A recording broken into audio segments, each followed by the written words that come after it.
Assalamualaikum warahmatullahi taala wabarakatuh. Selamat sejahtera. Tuan-tuan, tolong share, tolong like, tolong subscribe. Ni saya nak cerita.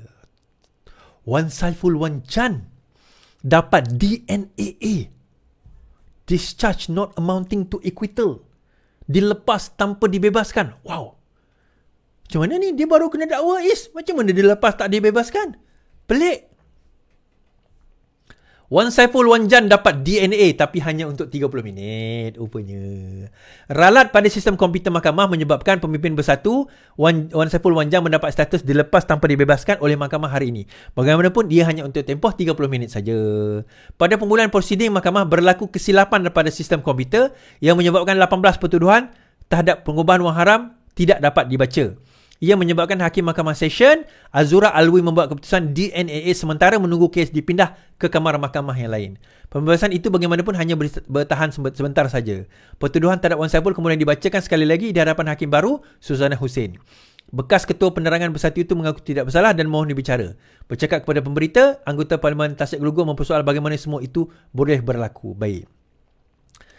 Apa maksud dia, tuan-tuan? Dia macam ni. Dalam proses mahkamah, bila kita dah berada di hadapan hakim, dia tak tahu berapa lama proses itu akan berlaku dan dia kenalah baca pertuduhan. Dia tak boleh gantung. Tak boleh datang balik esok, kita tak boleh. Dia tak boleh macam tu. Dia kena terus charge pada hari itu.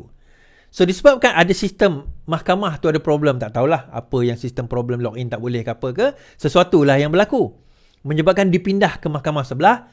Tapi sebelum nak pindah mahkamah sebelah di hadapan hakim yang lain, maka hakim itu kena gugurkan kes itu sementara. Sebab itu discharge not amounting to acquittal. Dilepas tanpa dibebaskan. Dilepas. Tapi dia akan boleh dituduh semula. Ini contoh DNAA yang boleh dituduh semula. Tuhan dah tunjuk betul-betul, tuan-tuan. Saya kata kes ini memang boleh tuduh semula. Sama kes Zahid. Boleh dituduh semula dengan bukti. Tak ada masalah. So dibawa ke sebelah, ke mahkamah sebelah, 30 minit kemudian, dia dituduh semula. So dia persoalkan, kenapa perkara ini boleh berlaku? Boleh, ini sistem. Bukan kita nak pergi anaya dia pun. Sebab itu jatuhkan dulu, kemudian tuduh semula sekali lagi di hadapan hakim yang lain. Pertuduhan, yang penting pertuduhan itu berlaku untuk dia nak membela diri dan mengaku tidak bersalah. So akhirnya hari ini, Wan Saiful Wan Chan didakwa 18 pertuduhan pengubahan wang haram 5.59 juta. Ahli Parlimen Tasik Gelugor Wan Saiful Wan Chan hari ini didakwa di Mahkamah Session Kuala Lumpur atas 18 pertuduhan pengubahan wang haram melibatkan 5.59 juta. Bagaimanapun, Ahli Majlis Pimpinan Tertinggi Bersatu mengaku tidak bersalah. Tidak bersalah dan mohon dibicara. Semua 18 pertuduhan dikemukakan mengikut Seksyen 4 kurungan 1 kurungan B Akta Pencegahan Pengubahan Wang Haram, Pencegahan Pembiayaan Keganasan dan Hasil pada Aktiviti Haram 2001 Akta 613.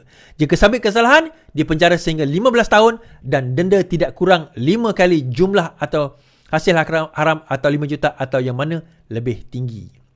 Pada 21 Februari, Wan Saiful minta dibicara atas 2 pertuduhan termasuk menerima rasuah berhubung projek Jana Wibawa. Pertuduhan pertama kerana meminta rasuah dalam jumlah yang tidak ditentukan dan kedua kerana menerima rasuah 6.96 juta antara 9 Julai dan 30 September yang tahun lalu. Dia dituduh meminta rasuah daripada individu bersama Lian Tan Chuan, bukan bin Abdullah, Lian Tan Chuan sebagai dorongan membantu Neptrus Sdn Bhd mendapatkan projek Central Spine Road serta ke persimpangan pantai timur daripada kerajaan persekutuan. Projek itu sepatutnya bernilai 232 juta. Pertuduhan kedua, Wan Saiful didakwa menerima melalui syarikatnya WSA Wan Saiful Advisory Group wang 6.96 juta daripada Nepturis sebagai dorongan membantunya mendapat surat anugerah bagi projek yang sama. Dia mendapat hukuman sehingga 20 tahun dan denda tidak kurang 5 kali nilai suapan. Wan Saiful juga dituduh memindahkan 78,800 perolehan haram daripada WSA bagi tujuan pembelian Ford Ranger. 12 Ogos.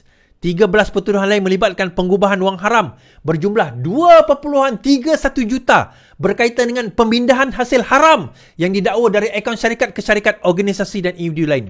3 bayaran dibuat 22 Ogos dan 5 Oktober tahun lepas kepada Jendela Timur Consultant 400,000, Duckling Management Services 300,000, Fendi Deliv Resources 400,000. Bayaran seterusnya dibuat di antara 10 Oktober sehingga 7 November 2022. Penerima seperti berikut. Pertubuhan Penggerak Mufakat Bagan Serai Utara 36,500. Ini NGO. Majlis Sukan Negara 180,000.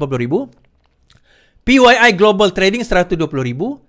Jejak Global Enterprise 425,000. Fokus Malaysia Studio 176,000. Chin Kang Hardware Jitra 88,000.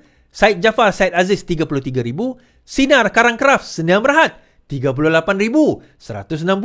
Aha, tuan-tuan nak tanya kenapa Sinar beria sangat nak pergi sokong PN pada waktu itu kan? Tuan-tuan tengok kat sini. Akademi Gagasan Minda Merdeka 100,000. Good Square Seniam Berhad 46,000. Pada 29 Mei lalu, Wan Saiful membayarkan permohonan membatalkan kedua-dua pertuduhan dengan alasan dakwaan yang dikemukakan adalah cacat tetapi ditolak mahkamah. Jana Wibawa atau program Jana Ekonomi Perkasa Kontraktor Bumi Putra Wibawa. Bumi Putra merupakan program perangsang untuk kontraktor Bumi Putra. Ia diperkenalkan semasa pentadbiran Muhyiddin Yassin. Panjanglah tuan-tuan. Kalau ni baca ni lah. Ini diulang balik benda yang sama. Saya dah baca lah. Saya rasa benda tu jelas. Pertuduhan itu jelas. Kita nampak bagaimana kan, Jana Wibawa disakau oleh Wan Hussein Wan Jan. Wan Saiful Wan Jan. Wan Hussein tu Wan Hussein. Sorry Wan Hussein. Wan Saiful Wan Jan. Kontraktor tu bukan kontraktor Melayu, tuan-tuan. Nama tadi tuan-tuan ingat tu nama Bumi Putra ke? Tuan-tuan, bos dia nak pergi ke London healing. Anak buah dia bos juga tu. Tu pun sakau juta. Yang ni pun sakau juta. Yang tu sakau juta. Yang ni sakau juta, tuan-tuan. Macam Takbir! Enggak lah, tuan-tuan. Kadang level pembangkang ni saya macam mana kata? Level pembangkang sekarang ni saya risau lah. Macam contoh dia bangkitkan isu Saifuddin Nasution tadi kan. Padahal PN sendiri buat macam tu. Kadang kita risau.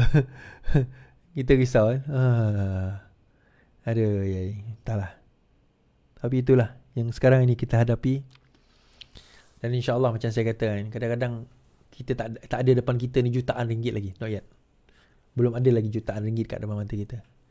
Tapi harapnya kalau ada jutaan, puluh juta, ratus juta, ratus ribu di hadapan kita untuk rasuah, kita doakan Tuhan bagilah apa orang kata kekuatan kepada kita untuk menepis semua itu. InsyaAllah menepis dugaan-dugaan tersebut.